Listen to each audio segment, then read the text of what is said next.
Ya es temporada de melón. Bueno, he de decir que yo en general estoy bastante en contra de los disclaimers porque me parece que interrumpen la performance y dan bajona. Porque tú deberías ya venir de tu casa con el disclaimer en la cabeza porque se espera de ti un nivel de lamentabilidad bajo, al menos en este canal. Pero aún así, yo voy a hacer un disclaimer en esta ocasión porque hay gente en internet que es muy pesada. En este vídeo quiero exponer una serie de características que yo considero que tiene la generación millennial, pero evidentemente pues lo hago desde mi perspectiva. Entonces, a lo mejor hay gente que no se identifica con las cosas que voy a decir y otra que sí, pues muy bien, pues ya está. Yo tengo 28 años, o sea que nací en el año 1990, así que estoy ahí right in the middle of the generación millennial, porque la generación millennial es todo el mundo que haya nacido entre el año 85 y el año 2000, creo. Esos son 15 años. Que según Ortega y Gasset las generaciones van de 15 en 15 años, ¿no? Realmente no sé si lo dijo él. Si no es Ortega y Gasset, pues uno parecido. Bueno, para empezar, yo considero que somos la generación del amor propio. Somos capaces de reconocer nuestros propios méritos, pero no desde la arrogancia, sino desde la ilusión. Y esto parece una memez, pero no es ninguna memez, es súper importante. Es muy importante ser capaz de halagarte a ti mismo y de darte cuenta de las cosas buenas que tienes. No es nada fácil en realidad, sobre todo teniendo en cuenta que todo el mundo intenta darte bajona cada vez que tú te halagas a ti mismo diciéndote frasecitas de mierda como bueno, tú no necesitas abuela, ¿eh? ¡Oh! ¿Pero qué dices? O sea, ¿qué dices? Esa frase es como del siglo XIX. Es que con esa frase lo que te están haciendo sentir es que eres un arrogante y un ególatra. Y es como, no, a ver, ¿what? No. Tú no te das cuenta del viaje personal terrible, infinito y agónico que he tenido que hacer yo para llegar hasta aquí, para ser capaz de decir que una vez hice un dibujo bien. No te puedo permitir que me arruines este instante con esa frase de mierda, de verdad. No permitáis que os digan ese tipo de cosas porque es un hate comment in disguise. Bueno, pues el caso es que nosotros somos capaces de validar y reconocer nuestros propios méritos. Y en esto las redes sociales juegan un papel muy importante porque en las redes sociales, en Instagram, en Twitter, en Tumblr, en YouTube, en Pinterest, donde sea, tú puedes exponer tu contenido más pulido al mundo, o sea, el contenido del que estás más orgulloso, ¿no? Es como tener tu propio Louvre personal. Entonces, si tú, por ejemplo, has hecho un dibujo precioso o a lo mejor has estado 14 horas cocinando cruasanes, pues en lugar de esconderlo todo y decir, no, yo no he hecho nada bien, yo no me miréis de verdad, yo no existo, pues en lugar de eso, coges y lo publicas en tu Instagram. Pones la foto del croissant o el dibujo o una foto de tus ojazos y dices, aquí está mi coño. Que eso es muy importante. Muy importante no esconderlo, sino estar orgulloso de ti mismo y tener plataformas donde exponerlo, ensalzando ese contenido, ¿no? Lo estás poniendo como en una vitrina o en una urna, un escaparate. Rollo, miradlo, ¿no? En plan, estoy muy orgullosa de esto, quiero que lo veáis. Es que tenemos todos nuestro propio museo personal. Además, tú en las redes sociales puedes seguir a quien te dé la gana, gente que no está cerca de ti físicamente. Eso es increíble. Porque imagínate que todo el mundo de tu clase te cae mal, o todo el mundo de tu oficina te cae mal, que eso es lo que suele ocurrir, al menos a mí es lo que me ha ocurrido toda la vida. Tú serías una persona súper aislada, en plan de, oh, odio todo y no quiero estar aquí. Con las redes sociales, pues puedes seguir a Shane Dawson, a Jenna Marbles, a Simply Nailogical, a Liza Koshy, a Dina Tokyo, a Gigi Gorgeous. O sea, no sé, es que podría hacer una lista aquí inmensa de gente a la que sigo que es que me ha dado la vida seguirles. Como que se te abre un mundo de posibilidades. Además, yo te voy a decir una cosa, a mí nadie me conoce mejor que las redes sociales, concretamente el algoritmo de Instagram, que me ordena las stories según lo que a mí me interesa. O sea, siempre me pone las Kardashian lo primero y luego me pone al final pues toda la gente a la que sigo por compromiso, ¿sabes? Luego, para seguir, somos una generación que ha legitimado la prensa rosa. Antiguamente hablar de la vida privada de la gente se consideraba una cosa ordinaria y chabacana y cutre, ¿sabes? Y ahora es una cosa casi de autoayuda. O sea, hemos transformado la prensa rosa en psicoanálisis. Yo veo Keeping Up with the Kardashians, que es puro salseo y pura vida privada y de estar ahí como entrometiéndote en la vida de los demás y tal. O sea, el cotillo, la prensa rosa de toda la vida, que yo veo eso y no veo una cosa como morbosa y no sé qué, sino las dinámicas humanas que tienen entre ellas, ¿no? Las dinámicas familiares, las dinámicas de pareja. O sea, yo aprendo muchísimo viendo eso. Para mí es como ir a terapia. Por eso yo y en general toda mi generación vemos a los famosos como personas que se han sacrificado por nosotros, que son mártires, que han sacrificado su privacidad, que es una de las cosas más valiosas que tiene el ser humano, la privacidad y el anonimato, lo han sacrificado para que nosotros seamos mejores personas, que es muy fuerte. Yo he visto a Kim Kardashian hablar de sexo, de enfermedades mentales, de los partos que ha tenido con todo lujo de detalle, de cáncer, de relaciones sentimentales, de relaciones familiares. A Kim Kardashian nos ha contado cosas fundamentales de la vida que no nos ha contado nadie, ni en el colegio, ni en casa, ni nada. A mí en el colegio no me dieron herramientas para hablar de mis emociones. Es que hay una laguna de conocimiento brutal y esto es lo que te explica Kim Kardashian y en general todos los famosos y sobre todo los youtubers. So I did not have a good childhood.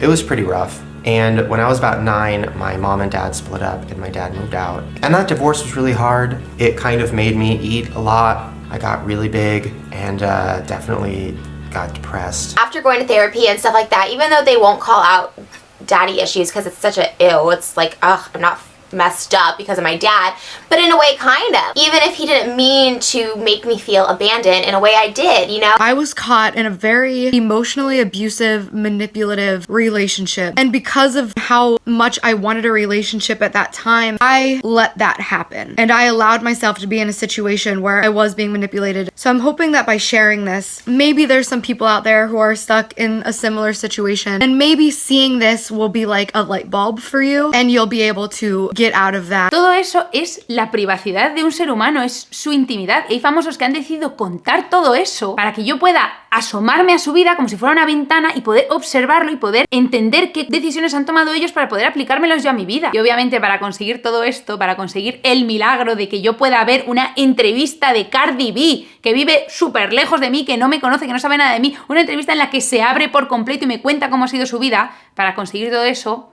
pues ha sido necesario Internet. Ahí es donde había que llegar, a Internet. Es que Internet. Es que yo digo Internet...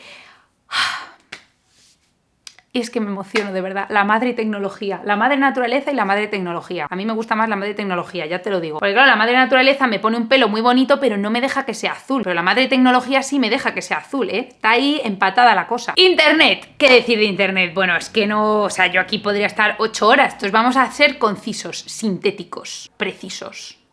Una de las cosas que más me fascina a mí de Internet es que ha hecho que nosotros seamos una generación más de relaciones y conexiones que de datos. Siento que las generaciones anteriores a nosotros son muy de almacenar información y almacenar datos, ¿no? Como listas de cosas. Las provincias de España, los reyes visigodos, la lista de películas de Orson Welles, la lista de películas de Hitchcock, la lista de películas de Ingmar Bergman. ¿Cómo se llamaba? Ingmar Bergman, no. Para nosotros eso ya no tiene valor, ¿no? Para nosotros no tiene ningún interés almacenar datos o almacenar información porque eso está todo en Internet, ¿no? Entonces yo en mitad de una conversación, si no me acuerdo de dónde está, no sé qué ciudad, cojo el móvil y la googleo al instante. Entonces, ¿para qué la voy a memorizar? A mí no me impresiona que haya gente que se sepa un montón de datos y de listas de cosas, porque es que eso yo cuando quiera lo miro. Entonces, claro, para nosotros lo importante no son los datos, sino las conexiones entre los datos. ¿A qué me refiero con eso? Vamos a ver, tú imagínate que tú eres una persona random estándar en la Edad Media, ¿vale? Rollo, un campesino estándar. Tú imagínate que de pronto te asalta una duda. Dices, ¿por qué el cielo es azul? ¿Y a quién le preguntas? Pues a nadie, no le preguntas a nadie y te quedas con la duda y nadie te la resuelve y ya está. Entonces, claro, eso lo que hace es que empieces a preguntarte cada vez menos cosas, porque si cada duda que tienes nadie te la va a saber responder, pues no tienes ningún incentivo para tener dudas y preguntarte cosas, porque no las puedes resolver. Inevitablemente vas a ser una persona mucho menos curiosa. En cambio, nosotros tenemos Google. ¿Tú te das cuenta de esto? Es que tenemos Google. O sea, yo puedo ahora mismo googlear por qué el cielo es azul, por qué Justin Bieber y Selena Gomez lo dejaron. Ninguna pregunta queda sin responder, realmente. Entonces, cada respuesta de cada pregunta te va llevando de un sitio a otro y te va llevando a sitios distintos. Entonces, tú puedes empezar googleando cosas como ¿qué pinta uñas verdes molan? Y de pronto verte inmersa en un montón de tutoriales de cómo decorar tus uñas con cerámica floral y acabar viendo vídeos de cómo se pinta un coche. Esto os lo cuento por experiencia propia. A mí esto me ha pasado. De hecho, es que es lo que me pasa todos los días. Por eso a mí cuando me dicen, Joter, es que tú haces relaciones súper locas. A ver, hoy qué vas a relacionar. Es como, no, o sea, yo no relaciono nada con nada, las cosas ya están relacionadas, no soy yo la que las relaciona. De hecho, yo he llegado de unas cosas a otras a través de las relaciones que tienen. ¿What? A eso me refiero con conexiones entre datos y no datos en sí mismos, que no nos interesan los datos, a nosotros no nos interesan los datos una mierda. Nosotros no queremos saber cuántas casas hizo Le Corbusier y en qué año hizo cada casa. Nosotros queremos saber cómo se relaciona Le Corbusier con Kim Kardashian, porque tiene muchísimo que ver. Eso es lo que queremos saber. Entonces, claro, si tú puedes googlear una cosa y te aparece una respuesta y esa respuesta te lleva a otra cosa, pues obviamente vas a ser una persona muchísimo más curiosa y con muchísima más ilusión por la vida y por las cosas. Por no decir que nosotros somos la generación de los memes. Let that sink in for a minute. La generación de los memes. Repetid conmigo. Somos la generación de los memes. O sea, nadie nunca ha aportado tanto a la humanidad como nosotros, por favor. Esto es una cosa que tenéis que empezar a creeros ya de una vez. Los memes son como refranes porque son anónimos y se utilizan como expresiones hechas, pero son mejores porque se pueden modificar. Dice Wikipedia: meme es la unidad teórica de información cultural transmisible de un individuo a otro. La palabra meme se la inventó Richard Dawkins, por cierto, y él hablaba de los procesos evolutivos de los memes, que decía que era como una evolución biológica, que algunos memes se extinguen y otros varían, mutan, compiten unos con otros y sobreviven. Un ejemplo buenísimo muchísimo de un meme que ha evolucionado con el tiempo es este, que os lo voy a explicar. Empezó siendo una imagen comparativa entre toda la gente que había salido a la calle cuando Obama ganó las elecciones y cuánta gente había salido a la calle cuando Trump ganó las elecciones. Entonces era como, a Obama le querían mucho más que a Trump, ¿no? Entonces esa era la idea. Entonces alguien coge esa imagen y para cachondearse pues añade una foto de un concierto de Pink Floyd y otro de Queen diciendo, mira, aquí en Pink Floyd y en Queen más gente vino todavía, incluso más que en Obama. Y entonces luego ya alguien añade una foto de una alfombra y la típica imagen de cuando no hay señal de televisión, ¿no? Que es como ya, esto ya es el metameme. Esto es lo que somos nosotros, esto. De nuevo, para esto las redes sociales son fundamentales, son como el sistema sanguíneo del cuerpo humano, son por donde fluye la información. Bueno, para seguir, nosotros somos la generación de las imágenes. Que es que yo te juro que digo esto y se me pone la piel de gallina. Somos la generación de las imágenes por excelencia. Pues claro, tenemos las imágenes, pues los cuadros, las fotografías, pero es que luego en el ordenador tenemos todo tipo de formatos. Tenemos formato JPG, PNG, TIFF, GIF y encima ahora Apple va a sacar un nuevo formato en colaboración con Pixar que se llama USDZ, que es de realidad aumentada. Es que es muy emocionante. Porque claro, también tenéis que entender que a mí personalmente lo que más me gusta no es ni dibujar, ni leer, ni escribir. Lo que más me gusta es mirar. De hecho, yo de pequeña, mi manera de jugar era mirar las cosas. Yo tenía de pequeña esta geoda. Yo podía estar horas mirando esta geoda, mirando todos los cristalitos y las cositas y cómo brilla y la diferencia entre el exterior y el interior. Y de hecho es que sigo haciendo lo mismo porque como dije en mi último vídeo, yo nunca he dejado de ser una niña de 5 años. Los que me seguís en las redes lo sabéis. Yo no paro de observar a Miku y de hacerle historias de Instagram y de ver cómo duerme y cómo mueve las orejas y cómo se rasca y cómo hace las cosas, porque me gusta mirarla todo el tiempo, me gusta ver qué hace. Bueno, pues eso me pasa con todo. Yo me paso el día en YouTube, en Instagram, en Tumblr y me paso el día consumiendo imágenes. Y yo veo estas cosas, por ejemplo, que lo ha hecho un chico que se llama Roman Bratzi y son imágenes de modelado 3D que habrá hecho con programas como Maya o Cinema 4D o lo que sea. Bueno, pues yo veo estas cosas y es que me parece increíble. O sea, esto es un manejo de la tecnología que flipas. A mí no me pueden decir que el Louvre es mejor que esto, porque no es verdad. Además que en el Louvre hay un montón de mierda. Vamos a ver que el Louvre es un almacén de cuadros y no todos son buenos, obviamente. Hay algunos buenísimos y hay otros que no. Y esto no lo digo por joder, lo digo con conocimiento de causa. A mí no me pueden decir que esto es mejor que esto. No me lo pueden decir. No, bueno, son distintos, no se pueden comparar. No, sí se pueden comparar, porque las dos son imágenes. Y si analizamos la composición, el color, el significado de la obra o el talento que hay que tener para hacerlo, te digo yo que estos renders ganan por goleada. Y esto, obviamente, la gente más mayor que nosotros lo va a negar siempre, porque ellos tienen que proteger lo suyo, obviamente. Tenemos que ser nosotros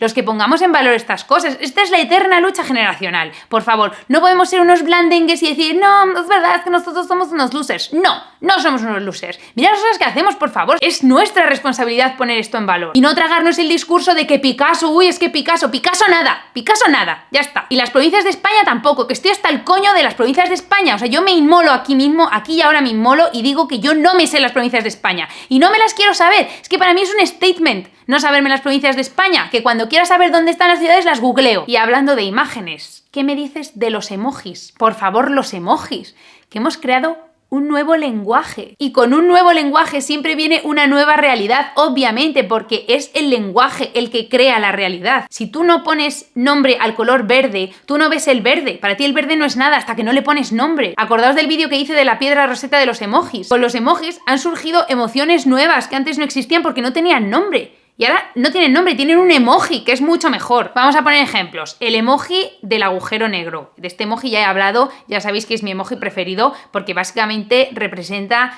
la ansiedad que te da encontrarte a alguien con quien no te quieres encontrar por la calle. O este emoji, por ejemplo. Este emoji es fundamental. Este emoji no representa literalmente que te estás pintando las uñas. Este emoji lo pones cuando quieres, pues, darte un poco de importancia, Pues dices, es que es la sutileza del lenguaje emoji. O estos dos emojis, por ejemplo, que representan la emoción del Pray Jesus Hallelujah, que es como, ¿y eso qué quiere decir? Pues nada, no quiere decir nada. O sea, si lo entiendes, lo entiendes. Y si no, no lo entiendes. La generación millennial lo entiende. Si yo, por ejemplo, me entero de que Justin y Selena vuelven a estar juntos, pues pongo ese emoji. No puedo decir, oh, qué contenta estoy, porque no estoy contenta. No es contenta lo que estoy. Tampoco puedo decir, oh, qué emocionante, oh, qué increíble el viaje personal de Justin y Selena. No, es este emoji. Esa es la emoción, esa es la palabra, no es una palabra, es un emoji. Por ejemplo, el emoji del fantasma. Este emoji de verdad, qué dadaísmo de emoji. O sea, es un fantasma sacando la lengua.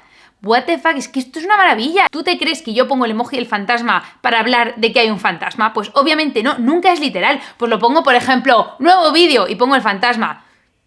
¿Qué quiere decir? Pues Pues quiere decir que hay nuevo vídeo y que ha aparecido el vídeo. Hay todo un lenguaje implícito en los emojis que no se puede poner en palabras. Y para eso están los emojis, para eso los hemos creado. Es que es muy fuerte y muy guay. ¿Habéis visto mi vídeo del diagrama de emojis? Por favor, tenéis que ir a ver ese vídeo inmediatamente. Bueno, para seguir, somos la generación del self-deprecating humor. Es un humor que tiene que ver con convertir las inseguridades y la falta de autoestima en objeto de risa. Os voy a poner ejemplos de Shane Dawson, que para mí es el rey del self-deprecating humor. So today I thought we would talk about something, you know, kind of funny, kind of embarrassing, extremely depressing. My future. I'm kidding. My past. Es que te juro que me flipa este tipo de humor. Es un humor muy Tumblr y no es bajona, no viene desde el cinismo. Para mí una persona cínica es una persona que no tiene ilusión genuina por nada. Como el tipo de persona que te diría, bueno, da igual lo que hagas porque al final todos nos vamos a morir. Es como, a ver, no. Mi consuelo no puede ser que todos nos vamos a morir, porque entonces eso significa que estoy mejor muerta que viva. Y yo no estoy mejor muerta que viva, yo quiero existir, yo quiero vivir. Lo que pasa es que también tengo muchos complejos y muchos traumas y muchas cosas sin resolver en mi vida. Y entonces necesito reírme de ellas porque si no, pues me tiro por la ventana, ¿entiendes? Y por último, somos la generación de persigue tus sueños. Estos realmente son más bien la generación Z, no tanto la millennial, aunque nosotros lo hemos empezado, pero no lo tenemos tanto porque todavía tenemos a las generaciones anteriores diciéndonos frases como búscate un trabajo de verdad, ¿sabes? O sea, no sé vosotros, pero yo ese es el track que más he oído. Yo no he escuchado un track de tú busca tu pasión y tu ilusión y haz lo que tú quieras. No, es más bien estudia una carrera y búscate un trabajo de verdad, ¿sabes? A mí una cosa que me gusta mucho de la generación Z, que realmente es una cosa que empieza a intuirse en los millennials, pero es más propia de la generación Z, que es que le echan mucho morro a la vida. Que desde mi punto de vista es lo que hay que hacer. O sea, ese es el verdadero camino hacia la verdad. Echarle morro a la vida. Es que para eso no hay más que ver Musical.ly. O sea, tú te metes en Musical.ly y estás viendo ahí un montón de gente haciendo unas cosas que yo digo, chapo.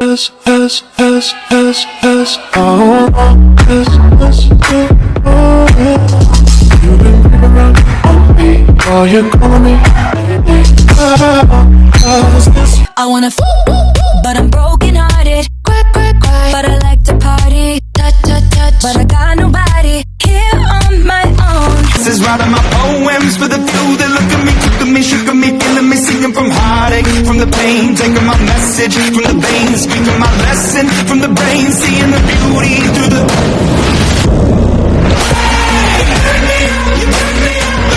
Es que, chapo, es que te lo juro, me descargué Musical.ly y el otro día me quedé de piedra. O sea, las películas del futuro van a ser increíbles. Para mí es muy importante que estas personas estén dedicando las tardes de su vida a eso y no a estudiarse los reyes visigodos, que es lo que tuve que hacer yo. De pronto veo a la generación Z haciendo estas cosas y es como, uff, vale, me habéis dado nuevas esperanzas en la humanidad. Thank fucking God. No sé si conocéis a Jojo Siwa. Bueno, mira, Jojo Siwa es una ídola de masas y os voy a poner aquí un clip de uno de sus videoclips. Dance. I just wanna dance.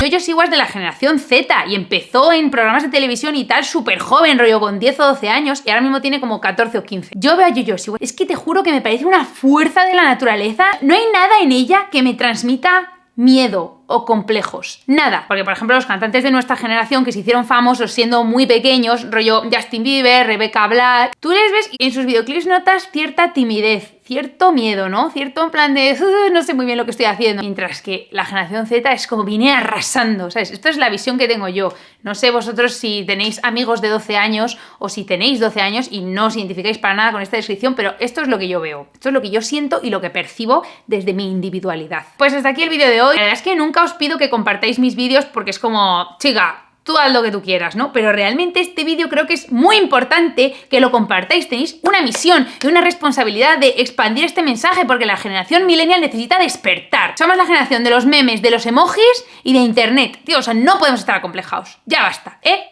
Hay que despertar y espabilar y tener energía. Me irrita la gente que hay como que zarandear, que son como blandeques en plan, no, es que yo nada.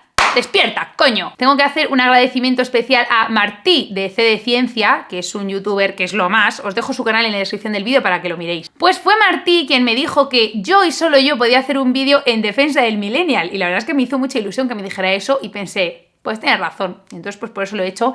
Así que C de Ciencia, a ver si algún día hacemos una C de collab hablando de memes. Bueno, que me largo ya, que nos vemos pronto. ¡Adiós!